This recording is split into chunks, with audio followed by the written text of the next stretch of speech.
obviously I'm not going to come into this autopsy without my own opinions as a, as an initial clinching point. And as a, as a starting point, you should know that I do not believe that materialism is neutral economic behavior. It is neuroeconomic ideology that colonizes national cognition and recalibrates our predispositions with, in my opinion, the tyranny of superficial logic extended to vulnerabilities where they need not be. Like, for example, the soft, fragile space between you and, the love of your life. You see, the thing is, a nation's priorities, its media, its children, its laws, its dreams, are the fruit of the God it serves. And Mammon, the deity of material possession and self-reliance, installs psycho-spiritual paranoia as the baseline operating system of society. There is, with no exaggeration, so much dread and anxiety embedded into almost every conversation I have with people about dating, concerning finances, concerning romantic security. And even when I engage somebody approaching the edge of a relationship, right?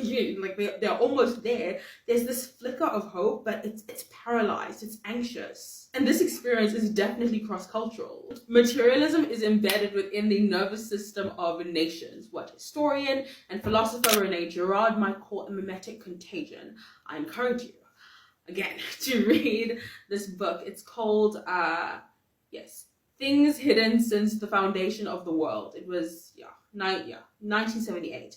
Anyway, it is an invisible liturgy of valuation, wherein desire quite literally becomes viral, and across empires, faiths, and epochs, the spirit, right, a spirit of economic autotheism is traceable, not just sociologically, but definitely spiritually. Now, okay, I'm obviously, I'm a woman, and I think that as a woman, building a case for hypergamy is very easy. It's almost too easy. Honestly, that's not what this video is going to be. But genuinely, it is incredibly easy for a woman, especially because a man with power and resources will be able to scaffold every vulnerable point when you are at your weakest. And this is especially true if you want children, in the months leading up to pregnancy, in the months leading up to delivery and in the months after delivery, you are at your weakest. I don't care what anybody says. If you think that you are an emotionally fragile target in the first week or the third week of the month, try being pregnant. You are incredibly naive if you think that you are not vulnerable. Try being pregnant and then expect you to service your own sanity and financial security alone. You cannot take that much. I'm sorry. You can only take that many punches to your safety bubble until your entire household and psychological unit is compromised and in crisis. I've seen it happen before, and it is absolutely tragic. So beyond that, if you are a woman, and I fully appreciate that my audience is mostly male dominated, but I'm sure that you guys are well aware of this fact. As women, we are encouraged to employ a hypergamous mating strategy if we are to live a good life. Why is the ideal, a doctor or a lawyer, a businessman? Why does he have to make 6 figures? Why is it that he can, probably get away with not being 6 foot if he knows what he's doing with those stocks? Why? Why is there such an emphasis? Well, because I believe power perpetuates itself through a historically robust mating strategy. But how robust is it really if the divorce rates are as high as they are, if commitment anxiety is as prevalent and ubiquitous as it is, if postnups and prenups are such urgent considerations? How robust is our strategy?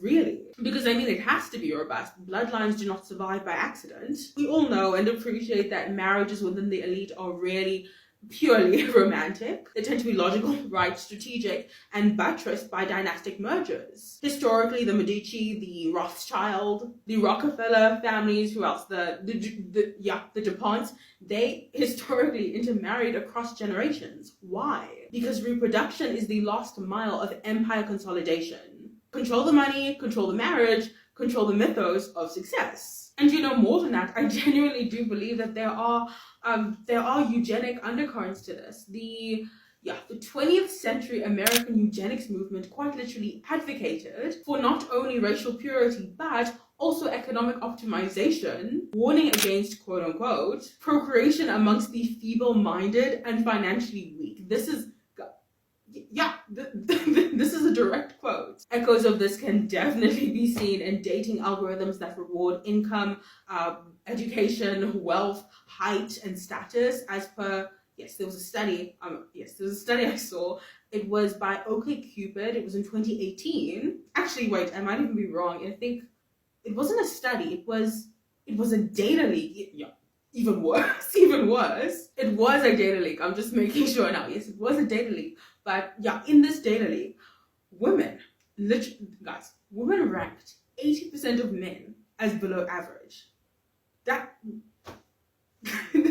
That's crazy. My point is, aesthetics are now computationally sorted. Desirability has become a quantifiable asset class. The algorithm is not passive at this point, it is predictive, it is mimetic, and it is ultimately, again, just my opinion, it is ultimately eugenic in structure. The dating market does not just reflect our neuroses, it engineers them in real time. But even further than that, because, this is clearly not enough for me. Even further than that, again, you guys know me. Everything, this is my hypothesis, everything this structurally embedded tends to have some conspiratorial ancient spine to it. That is why I'm such an advocate for research and for stories, the narratives of fiction that encode the mytho-economic template for virtually every socio-political structure and event from antiquity to TikTok. Guys, I'm telling you, I'm telling you, if you read ancient classic fiction, you will be able to predict almost every world event. I'm telling you, I love this stuff. I love this stuff. But yes, anyway, before the IMF, there were altars. Before the dollar, there were temples. And yes, we're going to talk briefly about Babylon again because it is relevant. Babylon was the world's first empire to monetize aesthetic capital, women's bodies, bloodline hierarchies, and of course, servile labor. The word Babylon in and of itself is linguistically rooted in a word that I'll put up on the screen because I'm not going to try to pronounce it and butcher it, but basically it means gate of the gods. And it was not just a city-state. It was quite literally the first, or rather the original financial theocracy. The prophet Isaiah didn't merely call it a whore because of sexual license, but because this cityscape, this economy ritualized the sale of intimacy and commodified sex into civic function.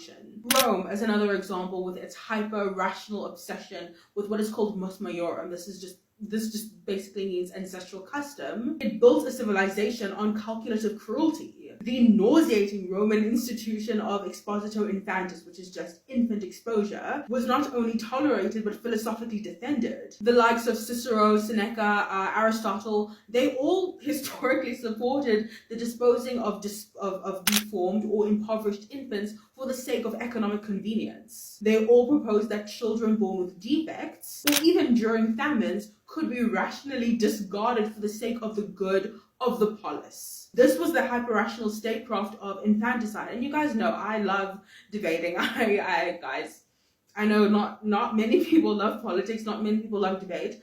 I am one of those people. I love the art of argumentation. But what I will say to you is, from my personal experience, one of the first things you learn about materialist-centered argumentation is that hyper-rationalism can make anything on whatever extreme margin make sense. Particularly if you're persuasive enough, if you are intelligent enough, and every decision, even the elimination of quote-unquote non-viable children, by the way, who are alive and well and want to live, this act can be hyper-rationalized as more than necessary, as more than civic, but also is supremely ethical. Pliny the Elder writes, and I'm going to read this to you directly so that you see the severity of what I'm trying to communicate here.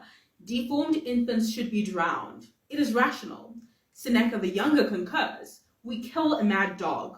We destroy a sick ox. Children who are born weakly and deformed, we drown. It is not anger, but reason. Here, I believe statecraft meets psychopathy. This is the altar of cold rationalism and dehumanized margins. Everything, even life, must justify its ROI. The British Empire as another example. Again, I'm linking my sources rather, either up here or in the description box down below. But yes, the British Empire was literally like imperial capitalism married to theology. Many people don't know or realize the far-reaching consequences of this, but yes,